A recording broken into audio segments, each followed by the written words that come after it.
umunsi mpuzamahanga wahariwe abari n'abategarugori wizihizwa ku itariki 8 z'ukwa gatatu buri mwaka. Ese uyu munsi watangiye ryari? Watangijwe nande? Ese kubera iki wabayeho? Niyo mpamvu mpari ngo ngufashe gusobanukirwa. Kuva mu 1885 mu gihugu cya Leta Zunze Ubumwe za Amerika ndetse no mu gihugu cy'Ubudage bizihizaga umunsi mukuru w'abagore bitaga National Women's Day. Icyo gihe bawizihizaga ku rwego rw'igihugu gusa bitaraba mpuzamahanga.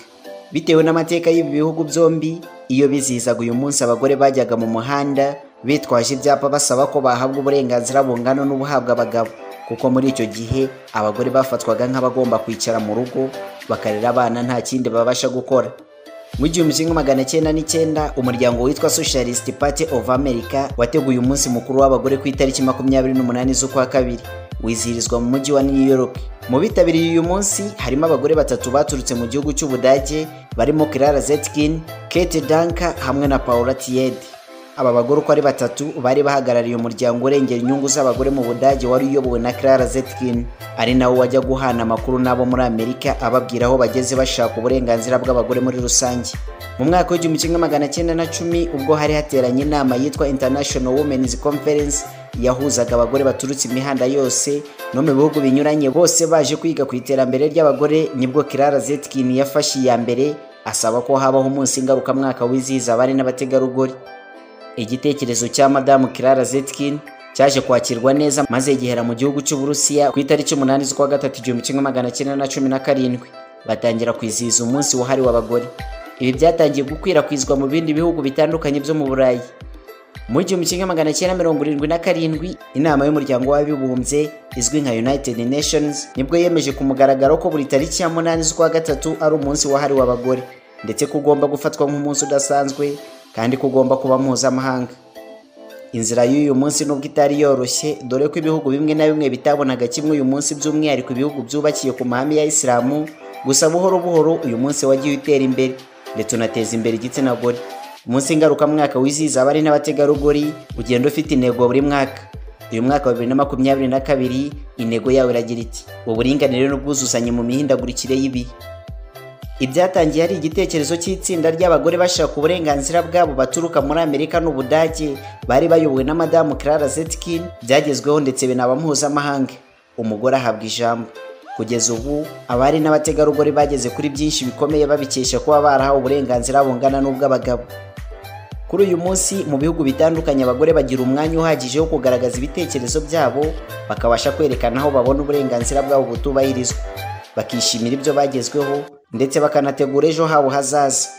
Ahenshi ku isi abagore bakora ibirori bikomeye, ariko hari n'abahitamo kwigumira mu ngo iwabo bakishimira ko isi yabashije guha agaciro iby'umugore amaririzi.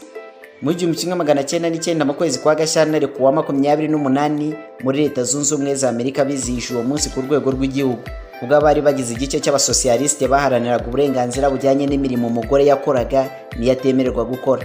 Mu 1910 abasosiyaliste bashize umunsi mpuzamahanga w'umugore mu rwego rwo guharanira uburenganzira bw'umugore no guca akarengane yagirirwaga. Ibi bikaba byaremerejwe mu nama yaberaga i Copenhagen, yari yahuje abagore bagera ku 100 bari baturutse mu bihugu bigera kuri 17, ariko icyo gihe nta tariki ndakuka yashizweho. Mu 1911 bishingiye ku byari byavugiwe mu nama yavuzwe haruguru, umunsi mpuzamahanga w'umugore wizihijwe ku buryo budasanzwe ku nshuro ya mbere kuwa 19 Werurwe, ubwo muri Australia, Denmark, Ubudage n'Ubusuwisi abagera kuri miliyoni abagabo n'abagore bitabiriye uwo munsi bishyira hamwe basaba ko uburenganzira bw'umugore bwubahirizwa ndetse banamagana ivangura iryo ari ryo ryose rishingiye ku gitsina.